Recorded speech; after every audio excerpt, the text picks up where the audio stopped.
Welcome to IMS Ghaziabad, the University Courses Campus. This is one of the most interesting sample of learning in this part of the country.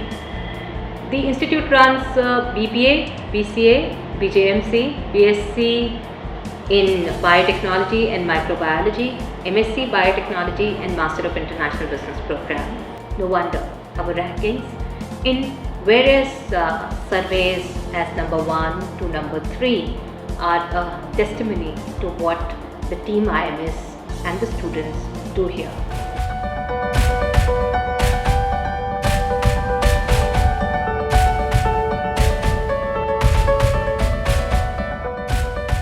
Right, before we start with the Career Enrichment Talk series number 1 on career myths, let us first felicitate our speakers with a sapling. I will invite Dr. Deepa ma'am to please felicitate the speakers, Mr. Sanjay, Kathuria and Mr. Ravi Bansal with a sapling. Let's hear it for them. Mr. Sanjay Kathuria from IPM and Mr. Ravi Bansal from HCL Technologies.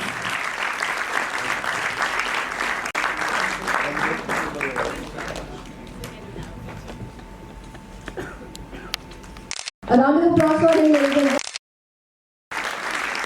You don't want to make that delay in decision making. It should be at the right time, it should hit the bullseye, and you should be happy with it. Your parents should be equally happy with it. It should be a win-win situation. So let's hear it for the speakers, a round of applause, and we are now beginning with the panel discussion. Let us see from the audience who has got the first question for the series. Alright, that's Urvashi Mittal. Please go ahead. So my question is, what are the basic skills for management and IT candidate when it comes to the job opportunity? Well, I think I would like to emphasize what she said. Thank you, Rishi, for that question. Today, when it comes to specializations and employability, it's the need of the hour. Where clearly education, delivery and industry expectation poses a skill gap. So how do we minimize it, and what kind of specializations can we go for to bring in that employability factor? Yes, sir. So, see, there are, when it comes to employability, there are two things very important. First of all, employer always looks for people who are willing to learn. That is the most important thing, because you can have some baseline learning in colleges and institutes, but beyond that, it has to be an experience and it has to be a continuous exercise. So when you go for any job or any opportunity for during your career, the first and the most important thing that you should express is that I am willing to learn more. And you should prove it as well. So the value-added courses like the ones that is offered by IMS at this point of time is a good bench for you to prove that yes, I have learned on top of what the curriculum actually states to me. There are ample portals, there are ample sources of information available in market for you to pick up anything which is of interest to you and build your skills accordingly and ensure that you are able to do the best in that. What do you think, Sanjay? Yeah, I think it was well articulated, and apparently skills is something which you can acquire, right? And every employer understands that, right? So more important is how so when and if I actually come, and because when I was going through the expected questions that we may have in this session, it's all about like how do I get good job in a good organization, right? So it's all about what is the attitude you have towards gaining those skills, right? And that's something which you really need to showcase whatever interaction that you may have with your prospective employers and so on, right? So don't get hooked only to acquiring the skills just because of you want to have a job in this that organization. Try to acquire those skills which you think can help you to achieve your goals. Right? Don't study only for jobs. Right? Study to achieve your dreams, goals. Does that answer your question? Great. Any other question from the audience? So who is next? Okay, you are Priyanshi. Alright, go ahead with your question, Priyanshi. Sir, my question is, what is cloud computing? Is it really beneficial to all of us for taking this forward as a career option? Okay, so my favorite topic, the cloud computing. How many of us use Facebook, WhatsApp? Anyone who doesn't use these tools? Right? This is all about cloud computing. Everything which is coming from on your mobile phones, on your desktops, on your laptops is all coming from a cloud computing. But yes, being into the IT industry, I won't ashamed to say that we have a habit of making all these technologies big jargons, right? So now, see, basically, if you really ask me, is something which is coming on a pay-and-use model. To understand is as simple as possible. Right? Earlier to run any application, right? Could be your mails, could be your website or anything. You need to have a hardware, right? एक box लगाना पड़ता था उसमें, then you need to put the OS and other software, right? Today that you can get on a OPEX model. As simple as like when I walk into any city, I can live in a hotel and a paying guest as a PG, right? So the pay and use model. I use all the resources without putting money on capital, goods. Computing is more mobility, It's more about power, more agility, is and about more more benefits. flexibility, is about more on an OPEX side, on a operational expenses side, rather than, I repeat, on spending on one-time investment, right? And yes, that's all about, right? Let's not go into more technical jargon. So one important thing that Sanjay spoke about is flexibility. So there is something called as flexibility and scalability. One and the foremost important thing about cloud computing is that it enables on-demand flexibility. So on-demand means today you need processing power of one computer. Today you need processing power of 100 computers. Tomorrow you might need processing power of 50 computers. All that fluctuation that is happening in the demand of the processing power is happening on demand. And it can go up and down accordingly. That's what the cloud computing, the power of cloud computing lies. That is on-demand computing power.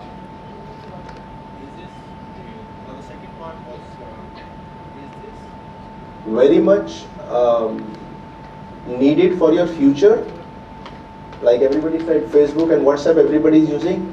Do you think WhatsApp is needed after 5 years? If you think it is needed, then you need processing power on cloud. Nobody wants to wait for the procurement cycle to kick off, to order the shipments, install the servers, install operating system, and then work on this. It's all on demand. Today at this point of time, you want to set up an infrastructure, theoretically speaking. If you want to set up an infrastructure which is equivalent to what Facebook is having, theoretically it is possible. Practically, you might have some constraints in terms of financial constraints, commercial constraints and feasibility and all that stuff, but theoretically speaking, the market is as such that this kind of power already exists on demand. That's the most important thing. I hope they have answered your question very well. Who is this next speaker who would like to put up the question? Akshay. Hello sir, my question is, what skills we need to develop to enrich our profile for any post-graduation program or job opportunities after BBA? Okay, so as I said, when you go for either post-graduation or job, the most important thing that you should have in mind is what is your goal. The goal that you want to achieve. Gone are the days when you used to get employment for your life. Do all of you, how many of you like government jobs? Most of them are. That's great. So, and why do you like government jobs? Stability. Stability is there, right? But you all like unstable environments, right? Unstructured environments. Then why do you need a stable career option? So today, what I'm trying to tell you is that today the power or the control is with you to manage your career. And the management of the career is not, there does not have any start and no end. If you look at the age at which most of the people get into startups is somewhere around 40s, between 35 to 45. It is not a bug, it is actually at that age they understand that the skill maintenance is their own need, is their own power. It is, if you control your career, then it is you will feel more in control.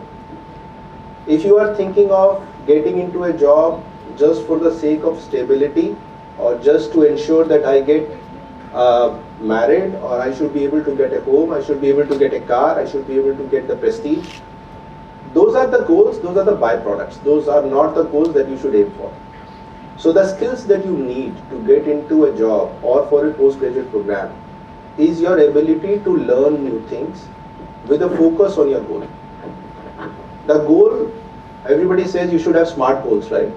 The goal should be SMART, but many, even I don't understand, that SMART, yes, it has a full form, but practically speaking, I've never defined my goal like SMART. So your goals should be should have a duration which is short term, which is achievable within a short term. Your goals should not be very long term goals. In my opinion, this is what my experience says at this point of time. I might change after 5 years, but today at this point of time, your goal has to be there, and that is the goal that should drive that your next step, whether into post-graduation, whether into a job. Make sense? Thank you. And I think I would like to accentuate what Sir said. There are two kinds of career, traditional career and protean career. So these protean career youth is now focused on learning environment rather than power and money. Correct. So with that, goals has to be broken up into certain objectives and have a path to it. And please, you need to review your goals quite often because the environment is changing constantly and the change is inevitable. Alright, can we have the next question? So that's KAVYA. Hello sir, my question is, should we go for freelancing after gaining intensive knowledge, or we should first gather reasonable experience before making this move? I say the choice is yours, right? So nobody stopped you to take the freelancing immediately after. So it's more important is like as Ravi just mentioned just a while ago. What's your goal? What do you want to achieve? Right? Having said this, yes, it always adds your value when you gain some experience and then go on a entrepreneur journey, right? And I resonate with what you said. Like most of successful entrepreneurs start their journey after 40, right? And how many of you have heard about the Jack Ma? Who is he? Founder of Alibaba. Do you know at what age he started? He thought of going on his entrepreneur journey. You got the answer, right? And this is not the one, right? You would find so many people, and the only reason is because by that time we know what is the, as Ravi said, is a SMART goal that we want to achieve, right? And yes, at the same point of time, we do have an example like people who have started at early age, right? Be it the Ola cabs, the Ubers, the Facebook of the founders of these startups, right? They all started in their early ages. So there is no thumb rule, right? So it's all about what you want to achieve in your life. What is your dream, right? If you have the resources, if you think yes, you have it. Skills, talents enough to start immediately after your studies, please go ahead, right? Yeah. And another thing, nowadays even even after trying it, and you go back to it to any employer and say, okay, I did try for 2 years, 3 years, it didn't work, right? That will always be appreciated. The perception of employers are changing. So where there's a will, there's a way, huh? Alright, clearly. Who is the next speaker who would like to put up the question? Alright, Rahul. Hello sir, my question is, should I go ahead with work experience or higher education? Well, I would like to interrupt here. This is one question which has picked up epidemic proportions and everybody's talking about it. They are so confused as in they should go for work experience. And most of the youth here thinks that, I want to drop a year, I want to prepare for my exams, and that is why I need to work so that I can talk about it in my interview. I did not waste that year. So the question to you, sir. Okay, so I'll go for this one. See, there are two answers to this question. The first answer is whatever you get the first. Okay? Because it is a highly competitive world, you don't have an option.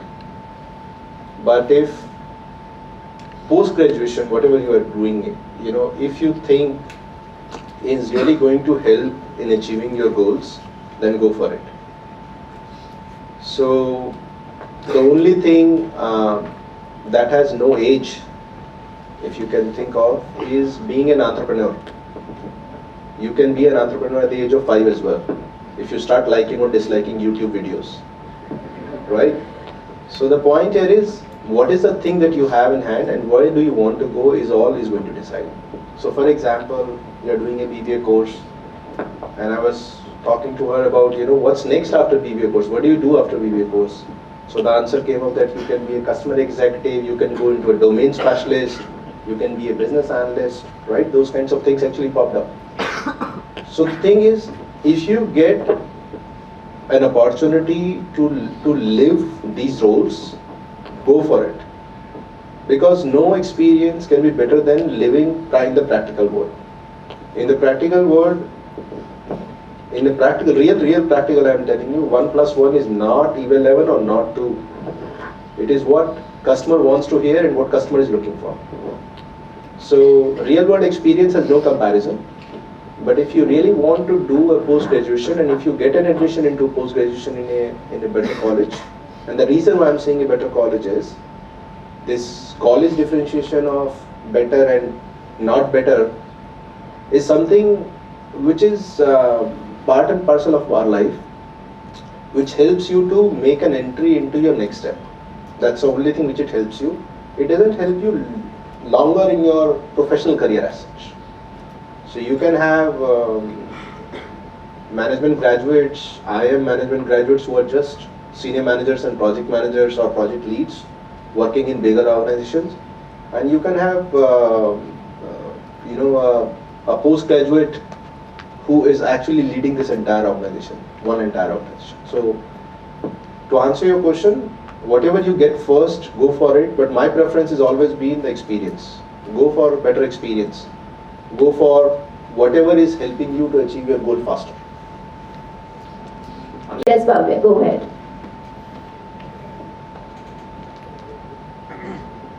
Sir, my question is, I find it really difficult to choose a specific field of management. I've gone through plenty of news articles, videos and websites, even studied the specification of management field, but still I'm not able to make up my mind.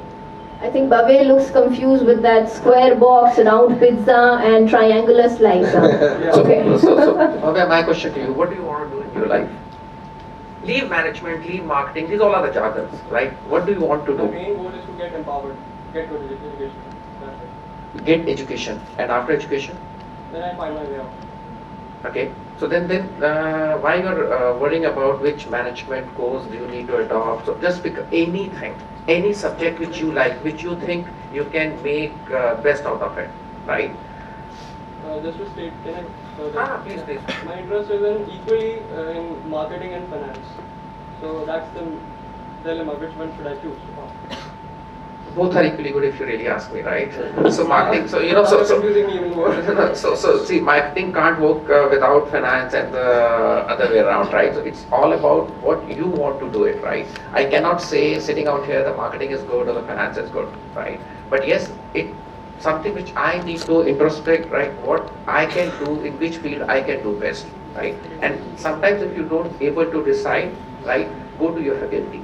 They might be knowing better that where is you're having a more interest or where you can have more so-called better career options. Because within the management, right, so we do have marketing, you may have a finance, you may have a HR, you may have the other fields as well, right? So every field is equally important in an organization. Can we have the next question? Alright, that's Chinmay. Good morning, sir. Sir, my question is, are we still lagging far behind in IT innovations? Does the present education system in India provides updated skills, or we should think of approaching foreign universities for having an edge over the others?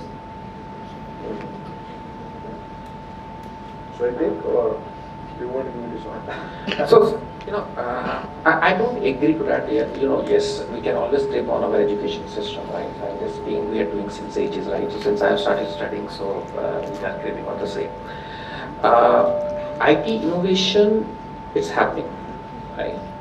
And if you really ask me, India is still the leader in any so-called IT technologies, or to the extent the innovations as well. Now coming to the big question that every student nowadays I have is like, is it good to go outside and get some exposure? Right? I really don't think so, right? Because you cannot depend, be it in India or outside India, you cannot only depend on your institute to refine your skills, right? You have ample opportunities yourself to study, to polish your skills and achieve your goals, right? Yes, if your parents can afford, yes, you can go, you can have the reason could be that I want to have a bigger exposure, the larger exposure going outside India, so that I can understand the diversity. Okay, just because having the perception that the studies are much better outside India, I don't agree to this. Right? And one of the examples you probably would see, nowadays so many IT the giants have all their head of company is Indians, and most of them have studied in India itself, right? Be it Satya Nadella, be it Sundar Pichai, so they have studied in India itself, right? So it's the value for money and the return on investment that is definitely important for you. In a way. Alright, thank you. Can we have the next question? Yes, madam. So that's Gyana. Hello sir. So my question to you is that I am currently in management discipline, but as the digital campaign is hitting the market, I am really fascinated about IT sector. Do I have any scope in it? I think that this flagship program started by our Honorable Prime Minister on Digital India campaigns is now getting embedded in management students, and they want to make a career out of it in IT. So how do they go about it?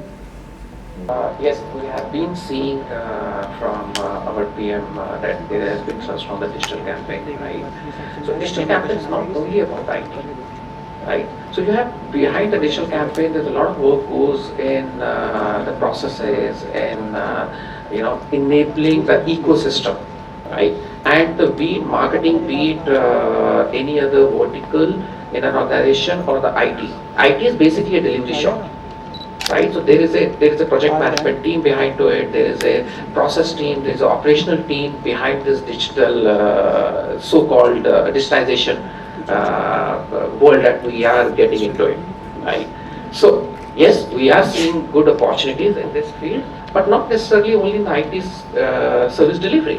Right, the whole ecosystem is equally impacted with the positive outcome of digitization. Right? So just don't get hooked to only IT when it comes to digitization. Right? Isn't it? Yeah, that's true.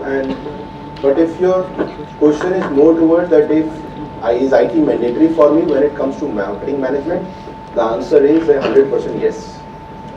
You cannot have any department or any business unit within an organization without the background knowledge of IT.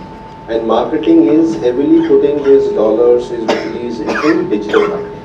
And I saw one of the course where you already have these value-added courses in terms of digital marketing, but do hands-on exercises onto that one. That's the most important part. And it's not very costly. It's commercially viable at this point of time. You can try out a lot of options and see whether your strategies are working or not when it comes to marketing or digital marketing. Thank you, sir. So Yana, clearly you need to get your feet wet and have hands-on experience before you make a move for it. Because you are coming from management profile and thinking of IT as a career. Alright. Can we have the next question from the audience, please? Hello Sanjay sir, hello Ravi sir. And my question for you is, how do you define employability in your terms? That's, I think, the toughest one so far, right? So apart from learning, what's employability? See, employability is is a satisfaction within yourself that you are still sellable. In my terms, if your skills, the experience and the skills that you have, somebody can leverage it, it's in demand, it is in need of somebody somewhere. Obviously not in very niche, otherwise it will be difficult for you to survive. Yes, I know how to do something, but maybe other part of the world somebody is asking for it. But if you have skills which is much more in demand, that is employability. That's to me. Yeah, absolutely correct. It's always how well you fit into the demand that is there in the market. Right. At the end of the day, when we go into the services, that's something, the services that we are offering to organizations. But it is interesting to know, how to find out demand. What do you think? How do you find out demand? Anyone? Where is the demand? How do you analyze basically that this particular thing is the demand these days?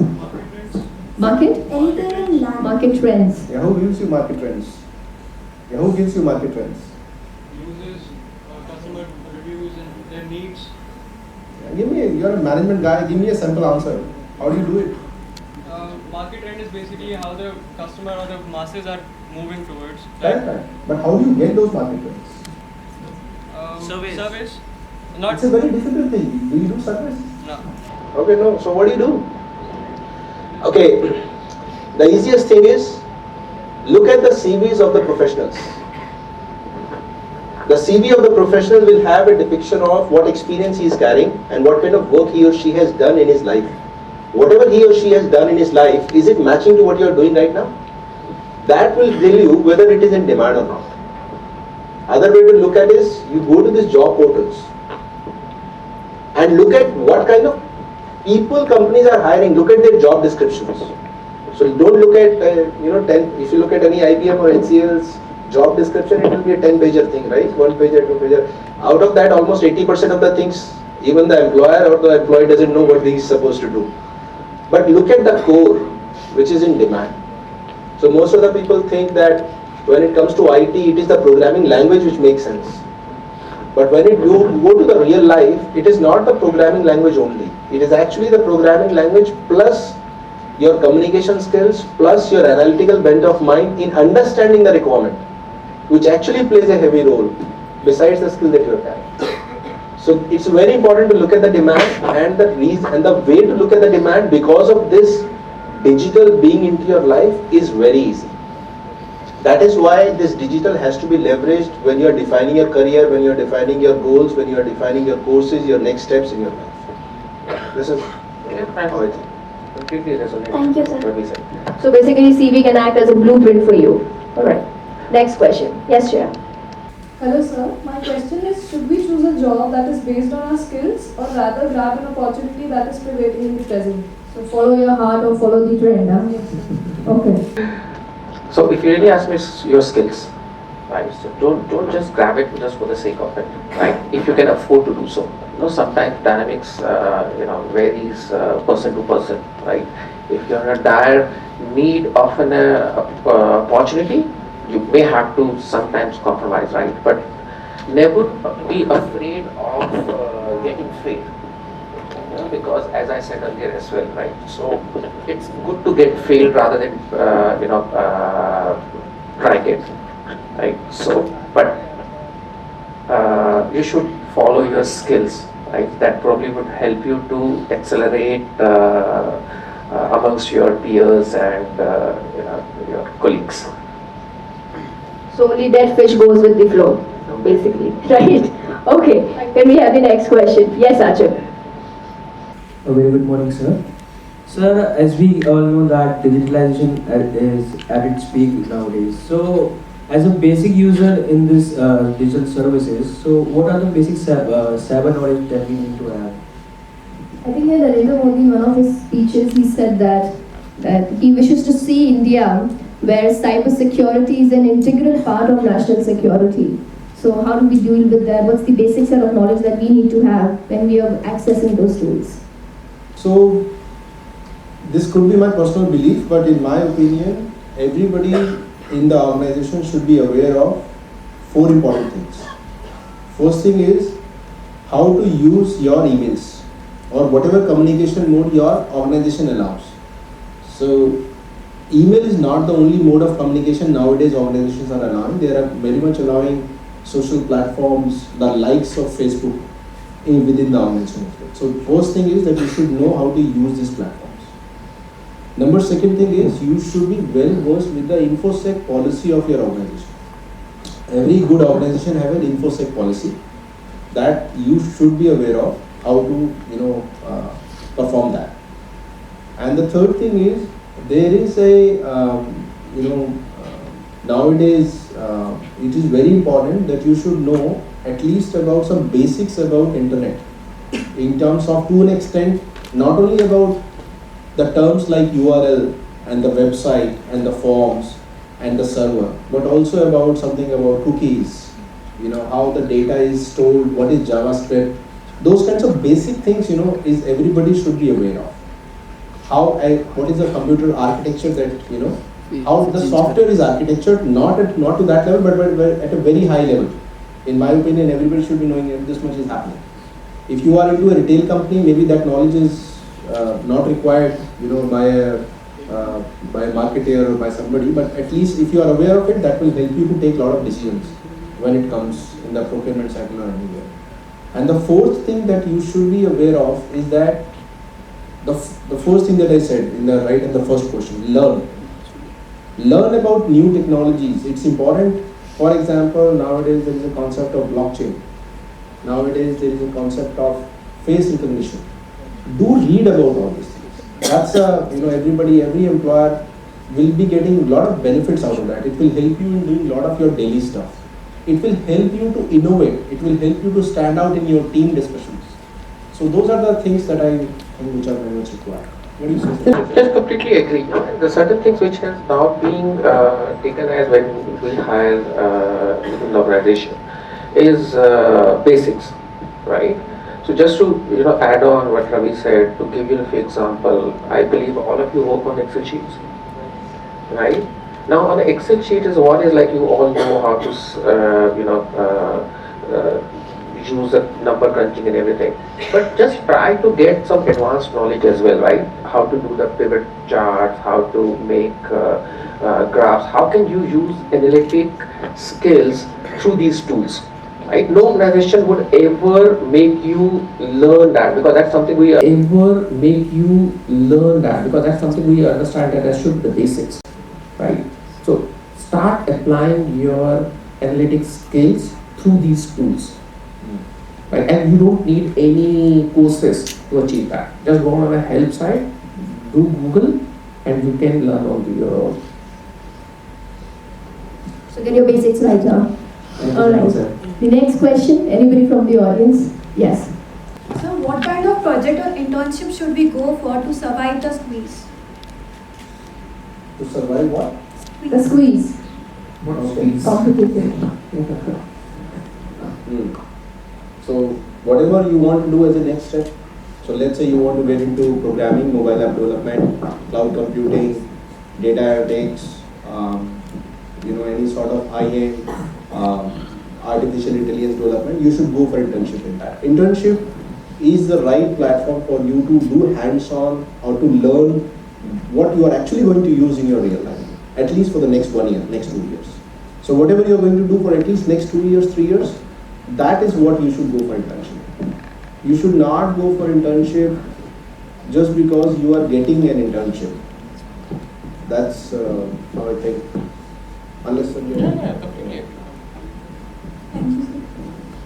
So you should know where you are heading, basically. Alright.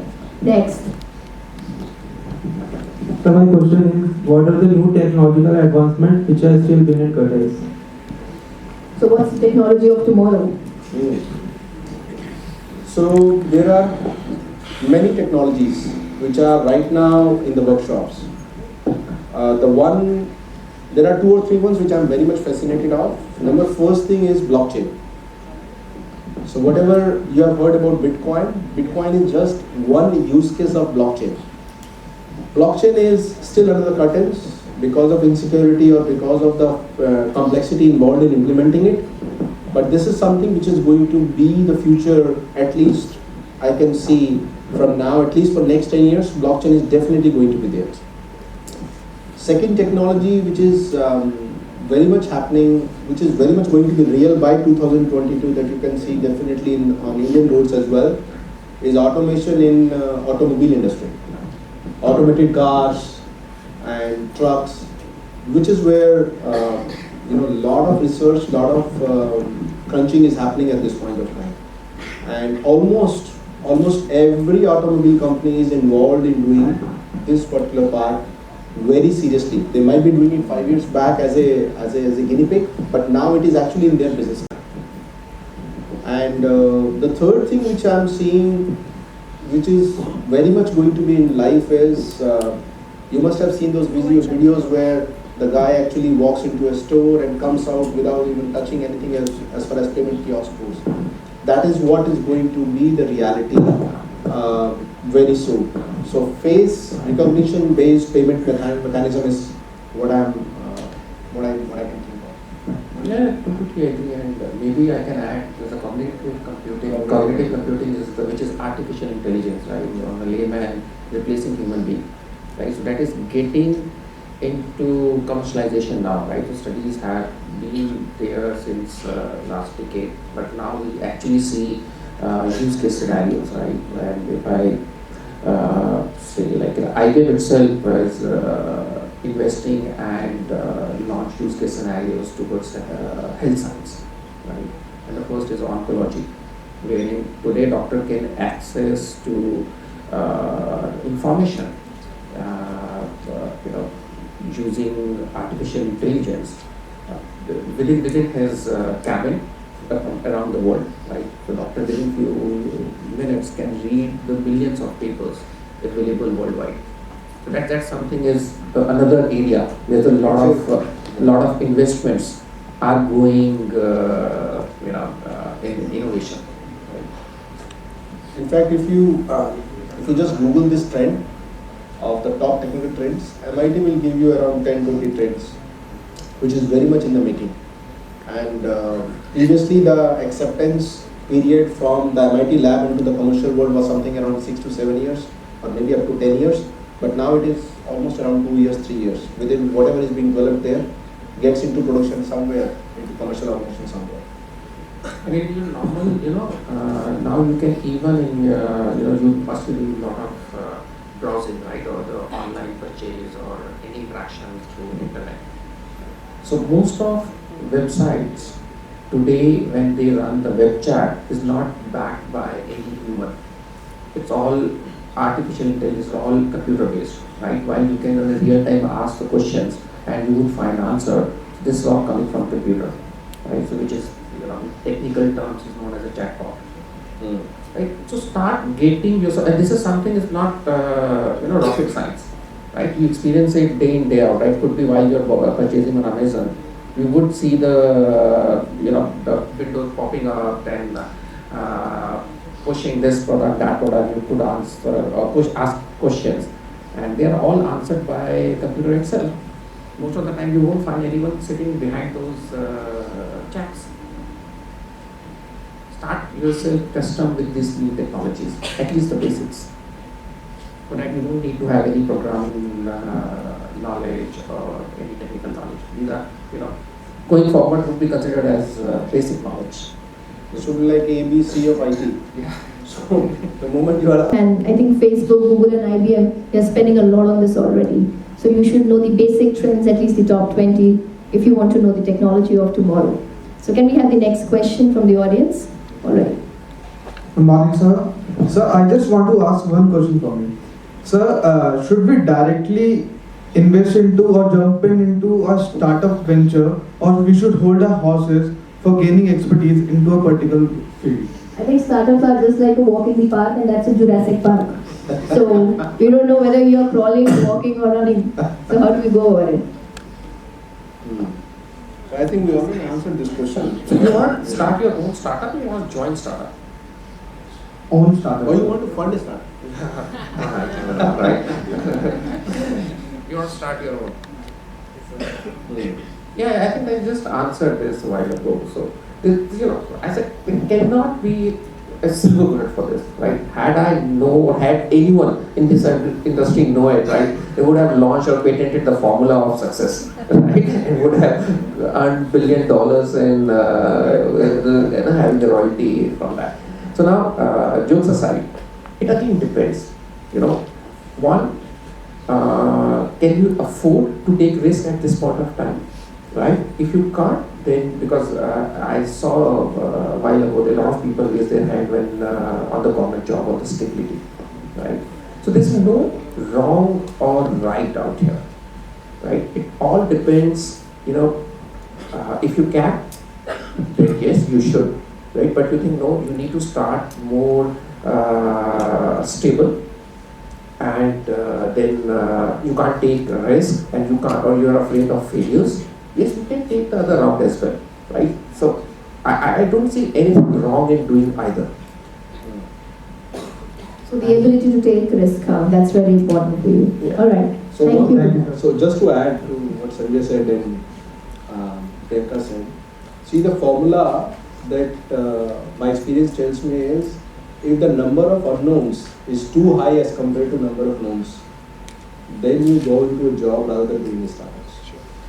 So unknowns, if let's say you want to get into trading, you have an innovative idea, you want to do a startup, but the number of knowns or how to fix it is something which should be there in your mind before you truly enter into that particular form. That's a, I think that's a magical answer. Let's give a round of applause for that. Okay, can we have the next question now? All right. Good morning, sir. My question is, sir, what are the most common platforms to reach mass apart from Facebook, WhatsApp, etc.? I think gone was the days when social media was the subset of internet. Today, social media is the internet, yeah? Okay. So I'll take a shot at it.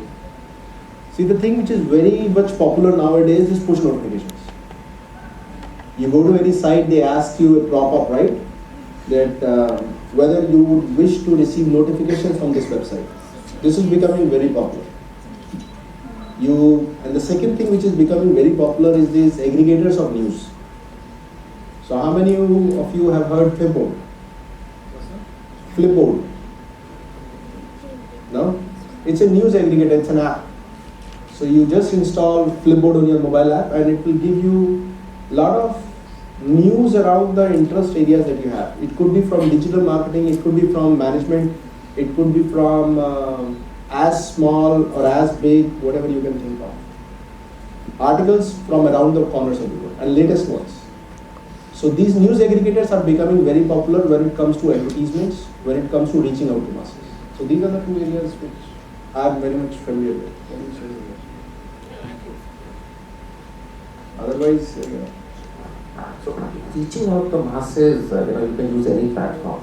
Right? So I again go back to, they are all means, right? Not end results. Right? Define your goals and you will find the means to reach out to whomsoever you want to. Right? So I intend to reach out to you and I know the means to achieve the same. And that's the reason I'm here. Right? So,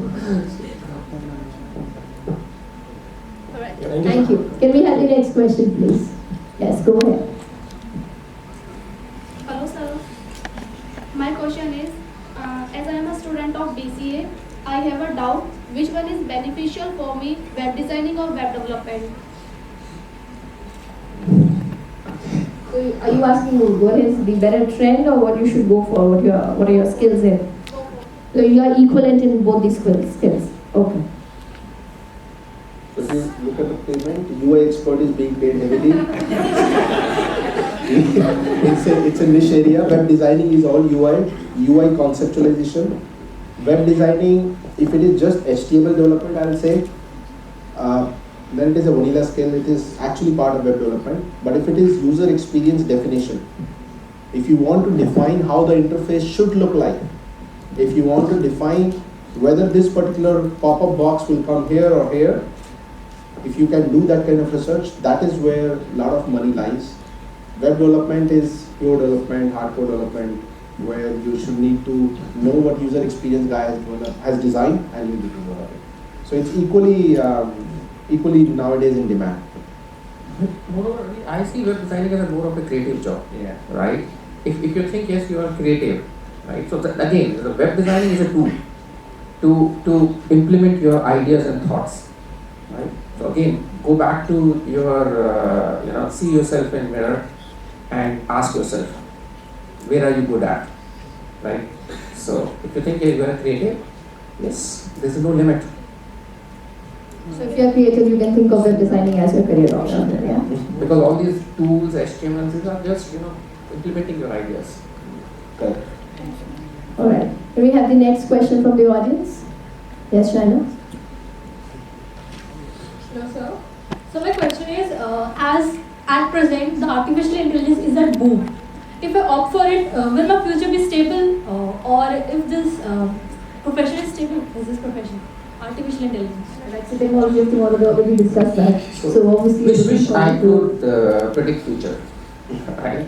So, so you have to choose what is best at the moment, right? No one can predict future, right? And again, I go back to it's all about taking calculated risk in your life, right? Now, picking up the option or the technology which you see as a future, right? It's a calculated risk. Right? So, I don't see wrong, right? But if you say, okay, is this the most stable, secured career option? I don't think anyone can answer this. Right? Just pick what is you are at best, and the opportunity you are getting, what you are getting, on your way. But as far as demand goes, yes, AI has a demand. AI is very much in need, and it is one of the trend. So when the opportunity doesn't knock, build a door out of it, right? Okay. So the next question. Yes, Madhav. Hello, sir. Our particular educational programs are beneficial for those who are pursuing a job and can't quit it. Are you talking about part-time education programs? Yes. Okay, so you are looking forward to part-time education programs. Okay. I didn't get your question. Sir, I am asking, are part-time educational programs are beneficial for those who are doing jobs and can't quit it? Yeah, so the part-time is when you are already have voted the battle, right? And then you find, yes, there are certain skills which you need to acquire and which you cannot acquire while you are on the job, right? And then you spend extra hours to acquire those skills, right? So as I said earlier as well, skills are something which you can acquire, right? So that is wherein you are, bridging the gap of demand that is there in the market or with your employer and within yourself. I don't see anything wrong in doing the part-time courses, right? But you should know when to take those part-time courses, right? So the timing has to be and why, most importantly. All right. Thank you. Next question, please. All right.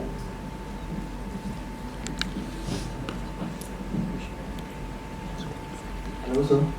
My question is, before applying for a company, what core features of a company we should look at? So that reminds me of a question when I was a child that Priyanka, do not, you should have good friends. So you should be at a good company. So what should be the good company from our perspective now? Huh?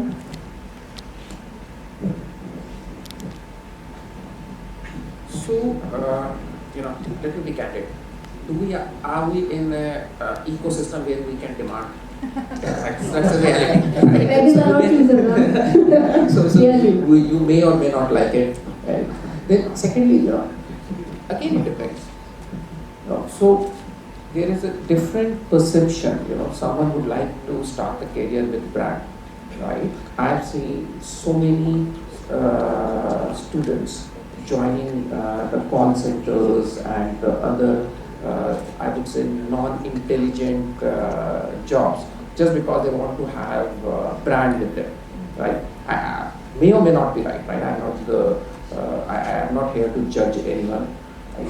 But someone could be, I'm okay to join a non-brand as startup, but I want to implement my goals, my objectives, my dreams, my thoughts in an organization and grow with it, right? And you would find so many examples. So it's again your individual decision, right, on which you are confident, right? Whatever decision that you are taking at any point of a time in your life, if you are convinced, right, yes, I can do it, just go for it. It's all about your conviction, right? Not your friend, not your family, not your faculty. It's all about your conviction. No harm being if you get failed. So it's the gut feeling, huh? You should follow. All right. Just to add, I want to add here that if you are looking for an organization, as a management graduate, you should look at the org structure of the organization as well. So let's say a company comes to your campus or you apply somewhere, look at how that overall organization is structured. And how do you get this information? So you get this information from their AGM annual reports. So read that annual report, read what kind of work they are into. They will tell you about the org structure as well, what kind of service lines they have. That will tell you about a lot about that organization, how that organization takes decisions. A good organization takes a process-oriented decision. Okay, so that's where what our experience has been. And try to join profit-making organizations. I repeat, try to join profit-making organizations, right? So that they pay you your pearls correct as you ask for. All right. That's great. So can we have the next question now? So currently I am pursuing specialization in data sciences. I would love to know that what are the respective fields as a management student I can work in future in both private and government sector. So you can have data without information, but you cannot have information without data these days. Yeah, to take up this, I can comment on heavily on private organization definitely. On government, there are very few use cases that I'm aware of, but there are use cases for data science. So in data science is everywhere, wherever you are trying to predict something. And most of it is happening where the projects that I have done is in the form of marketing and the business or the fulfillment area of the organization. So in marketing, you want to predict which channel is actually going to give you a lot of ROI, or you want to predict what kind of discount mechanism should I implement at what point of time in a year that will give you maximum, that will maximize your results. So wherever there is a need of a prediction, data science has a role for that. That's where, though there are multiple other aspects as well, but this is how I see it at this point of time. In government is also trying to do that, but they are trying to do it more from a compliance standpoint. Fraud detection, finding out whether this transaction is, what is the probability that this transaction is a fraud one? What is the probability that this money is getting into somebody's wrong hands? Those kinds of things where government is doing a lot of data science based use cases. So open source data science products and the frameworks, some of them have been implemented by states like Tamil Nadu, and you can look at it, and when you Google it, you will get to know about that particular portal as well. I don't remember the URL, but data science is something which has a very good relationship with what AI or wherever you think there is a need of a prediction is what I will comment on. What do you say, Sanjay? Yeah, agree. Okay, can we have the next question? Yes, Kathuria. A very good morning, sir. My question is, what other skills are required in the field of data analytics apart from R language and BBA? Okay, so in data analytics, Python, definitely what you are learning here, Python is definitely needed. And other thing which I would recommend to everyone is Hadoop. Hadoop, H-A-D-O-O-P, which is a distributed object-oriented platform. this is the platform, as you understand, right, is the mechanism through which you can store large amounts of data. So yes, Hadoop and Python is, I would say, you should pick it up if you are definitely going into the technology side of it. But if you are going into the domain side of it, domain as if in the business side of it, so be it pharma, be it retail, be it manufacturing, be it travels and logistics. So in data analytics, it's very important to understand that domain. And all this knowledge, as I'm saying to you at this point of time, you don't need to actually enter into a college to gain this knowledge. And you can actually get it freely available over internet. All this information is available to you with the specialized skills as well. So you want to do a course on Python, it is available on internet. But the benefit that this course is offering you in this college, which I liked about it, is that they are enabling you to do some hands-on with some factual face-to-face guidance, which is very important. Thank you so much. Thank you. Thank you. Can we have the next question? Yes, Anshika. Hello, sir. So my question is, does your respective organization prefer students from regular postgraduate degree, or they are pretty okay with distance learning mode too? So, organizations are not very specific on the post-grad or the distance learning, right? So I repeat, at the end of the day, how well you can present to organization and on the skills that you have acquired, or what value addition you can do to that organization, right? So yes, there are few organizations who have the prerequisite of certain education level, right? So that goes as it is. But otherwise, it's like how well you can sell yourself, right? How well you can sell your services, right? So how does it matter, if you have done acquired skill through distance learning or full-time learning, right? Because none of them either guarantee that that you have acquired that skill, right? Unless and until you actually willing to acquire it. Yeah. What he's trying to say is none of the guarantees that you will perform. It is just an indicate. It is just an The ability to sell yourself is very important. So you are getting that value either from part-time, full-time, or distance learning mode. So you have to grab the best and sell it and talk about it well. And it should be visible in your skills too. Okay. The next question. Good morning, sir. Sir, my question is it really important to enrich our profiles with any specialization, or our graduation degree is enough without any value addition? Oh, 100% value addition is required. Normal graduation, is really not going to give you any edge when you're actually sitting in a room and you're trying to compete with the people. And this value-added education is a very good option in this BBA and BCA courses that IMS is offering to you. And on top of that, you should actually strive hard to do something beyond that as well. Because when the company will come, they will say, all of you have done the value add, then what's the value add that you're offering on top of this? So on top of this also you should do something like that. Yeah, so specialization is must, right? It's not necessarily that you acquired a specialization only through courses. Yes, that is the option available, right? Within your institute, that option is available. But you need to stand out, right? And as being repeating, you need to, convey to your prospective employer why should they hire you, right? What is the value addition that you are bringing to that organization? If you have that answer, right, you're there, right? So just ask all these questions to yourself. Why should that employer hire you, right? Build that area, the skill, starting today onwards. So specialization is the new impetus these days that enables better focus and also better future. So it's a must.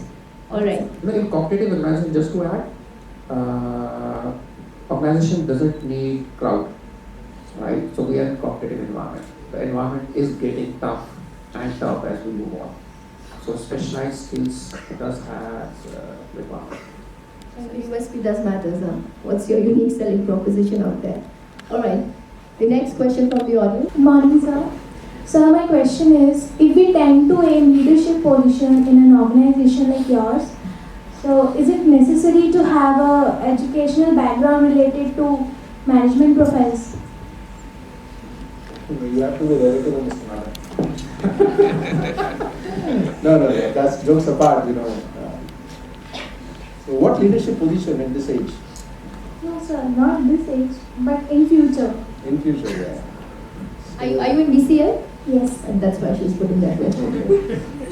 So yes, they don't normally look at for leadership positions. They don't normally look at degrees and the qualifications.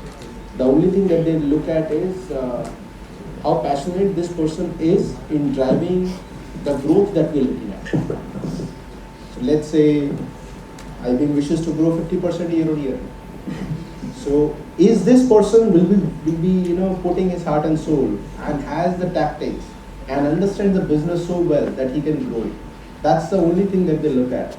And they don't look at through an exam, or they don't evaluate him or her through an exam. It is continuous evaluation which keeps on happening. And that is when you will see when a CEO leaves or when a business unit head leaves, they have immediately a guy who can actually replace him. Sanjay, does it happen in IBM as well? Same. And so business management, again, I go back, this is all about your skills, that you acquire over a period of time, right? Just to share with an example, Sapna Rakesh, right? He's not a management graduate, right? I'm not sure whether he has done some degree recently, but he's a from a technology background, right? The engineer from Manipal, I guess from Manipal, right? Yeah. So, yes, he's now heading the business, right? That's the skills that you acquire over a period of time, right? And Ravi rightly said, it's all about what you can give back to your organization, right? So we are in a commercial, we are in a business environment, right? So yes, if someone is agreeing to give back 50% growth, yes, company would with all the the selection criteria, bet on someone who can deliver higher. So you are paid for your deliverables. Thank you so much. The formal education is not required. You should have the guts to do it. You should have those skills, and you should learn the management skills as they come up. Right? Okay. The next question. Yes, Sapna. Hello, sir. I want to ask how you manage your stressful situations and working under pressure. So, dear stress, let's break up. Let me answer it, then probably we can also, because it's also a individual perspective, right? So, one way is like that has become a part of life, right? And you need to start, or probably you get or build the skills to cope up with stress, right? Other way, what I do when I'm more stressed for professional reason or for any other reason, right? I do a lot of physical exercise, right? In the form of running, in the form of workout at the gym, and because that gives you a sense of feeling well, because if I'm healthy, then I can achieve whatever I want to, right? And so that's just what I do. I normally just start running, 5 kilometers, 10 kilometers when I'm more stressed, and I know at that point of time I forget everything. Thank you, sir. Alright, so what's the next question? Hello, sir. My question is, what has been your most memorable project that you are really proud of? So I'm very, I have various roles. I've played various roles in HCL in the last 12 years. But a couple of roles I'm very fond of. First thing is I was practice head for an enterprise search. So whatever search that you see right now, like Google search, is called web search. It is for sources which are freely available to you. But when you enter into an enterprise, they want to search for sources of information which are owned by the enterprise. So maybe financial transactions, maybe some sort of specific emails. Across the organization, they want to look at specific emails and what is happening in this. So those are called as enterprise search. So I was heading the practice of enterprise search. I really liked that thing because that was very exciting, and the use cases that I implemented during that phase was very important, very fruitful for the business. And I think that's what is immediately coming to my mind for now. So for me, it's not sales, right? I come from a sales background. For me, every new order, every day is a project, right? and I enjoy every new order, every new customer interaction, like any other deal, right? But still, if you really ask me, something memorable in my 16 years of career is my first order, right? Was for some 4,000 rupees, a website designing order, right? I used to work for a company which was into web designing, right? And that was kind of the sense of achievement. I still remember. Otherwise, for a salesperson in any organization, so every day is a project. Yeah. One thing that I can add for Ravi sir and Sanjay sir here, for both of them, because I know them, I think to them it's clearly the will which is more important than the skill. So yes, they are working very hard and each day comes up like a challenge to them and they are able to face it. And that is why they're the corporate honchos these days. Alright, can we have the next question? Yes, better. Good afternoon, sir. And my question to you is, what techniques do you employ in order to deal with the team members who have completely different perspective than yours? So that's a very good question. What kind of techniques do you okay, for different employees under your team having different perspectives? I think that reminds me of a joke. There were like 3 people who were walking down the aisle: the junior manager, the senior manager, and the boss. So they saw a lamp on the way, a wonder lamp.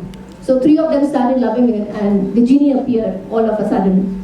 So the genie said, "Since I give 3 wishes to one, you all are 3, so I'll divide those wishes." So the junior manager said that, "I want to be in Las Vegas with a cup of beer in my hand." He said, "Okay, your wish is granted." In a fraction of a second, he was there. The second senior manager said, since he was envious, he said, "I want to go to Florida with all the beautiful girls around me." So again, with the fraction of a second, he was there. So third was the boss. He said, "My wish is, please get those 2 idiots back in my office at 2:45 p.m. Right? So how do you manage different perspectives as a boss? So there's 2 ways to look at it. Right? My rights of being a boss as a weaker part, right? But if you take that as a more of diversity within your team, you can bring that diversity and the difference of opinion or the difference of personality as a strength within your team, right? So gone were the days when it was only one way, the monologue, the boss and the subordinates relationship. It's a more of a dialogue relationship that we have, right? Yes, if there is someone who is logical, someone who is adding to your goal, you have to accept it, right? And I think that's the reason we always emphasize on the team building, the team exercise, and having inclusion within your team or within your department or an organization. Okay. Thank you, sir. So together everyone achieves goals. That's the definition of team. Okay. Can we have the next question? Sir, my question to you is, does the university affiliation makes a difference in hiring decisions? University affiliation means what? Are they recognized or not recognized? Does that? Recognized. Like you are associated with this university, so it's this course is recognized by Do you have certain backing or affiliations, or even if you go without affiliation but with the learning skill set, is it okay? Or that backing is required, that affiliation is required? So I'm not a part of all these processes, but I as per my the personal experience says yes, the recognition does matter, right? Because any the course which is from some unaffiliated or from someone as per the regulatory norms that we have in the education system is not recognized, I think think that probably would have some challenges in the future, right? That's my personal take, right? So it is moreover like a compliance thing. Yeah. Your degree, your graduation, or whatever the skill that you are bringing up has to be recognized from a compliance standpoint. So it should not be my home university.com. During your graduation, right? So I read last month there was few, I think there were engineering degrees from few universities which were scrapped. Debarred. Yeah, debarred. These people were debarred from that but that's graduation. Yeah. That's a out of the turn sort of a situation. That situation is not very normal, and there is nothing wrong in those people also, those who have been doing those degree courses for past 17 years. But you should keep an eye on what you are selecting, what you are getting. And you're lucky, IMS is very much reputed. It's really in NCR, if you look at number of colleges and all that stuff that has been happening, IMS really takes a hot seat there. Thank you, sir. So can we have the next question? So my question is it really viable to change career path in these days? Sorry, I didn't get the question. Is it really viable to change career path in these days?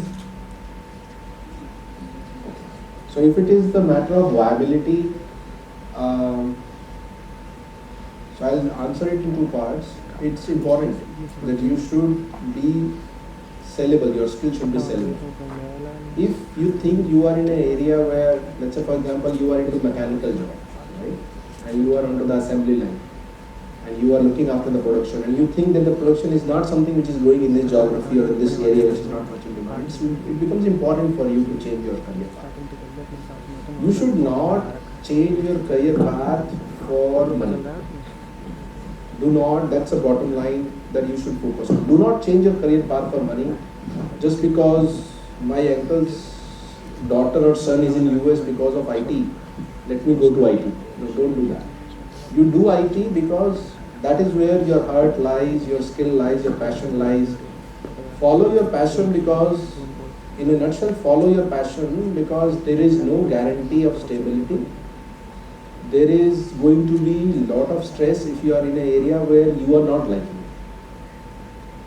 Even if you are by virtue of the circumstances, if you are at a place where you don't want to be, try to spend some time in terms of what you like. So let's say 8-hour job you are doing which you don't like, but spend every day 2 hours in doing something that you like. That is one way of de-stressing as well yourself. So it is very much a viable option, number one. Number two, but do it not for the sake of money, but for your goal. Right, Sanjay? Yeah, completely agree. Run after role, don't run after money. Money will follow your role. That you're opting it, right? And changing the career path, yes, you can anytime do. One of my colleagues from previous organization where I used to work, from HR, she was HR head, and she recently started e-vegetable shop in Gurgaon. Changed her career from an HR to an entrepreneur, and that too in a vegetable kind of a perishable item. Yes, you can change your career path whenever you want to. So change is constant, it's inevitable, and you can change your career paths. Alright, that's great. Can we have another question, please? That's it? So let's hear it. Yes, Bhavya? You've been mentioning about failures and learning from those. But aren't those failures time consuming? Yes, they are. Right. And we all are racing against time. So fail fast. No, that's serious. Fail fast. Failing at a later stage or failing at a preliminary stage, like in the graduation or at that level will be the faster one. We just need to fail fast at any stage. No, fail fast. Okay, what does that mean? Fail fast means whatever you are conceptualizing, right? So let's bring it to the low level, right? Let's say you want to roll out a mobile app. Okay? You should be your target should be that you should be able to launch that mobile app as soon as possible, as soon as feasible. 4 weeks, 5 weeks, you should be able to launch it. If people are not liking it, you should be able to accept that particular feedback as soon as possible, and then you should be able to change it. If you look at the history of Facebook and Google, They were not meant for Facebook and Googles. They were meant for something else. The fail fast means that you should actually test your idea in the market as soon as possible. If you succeed, great.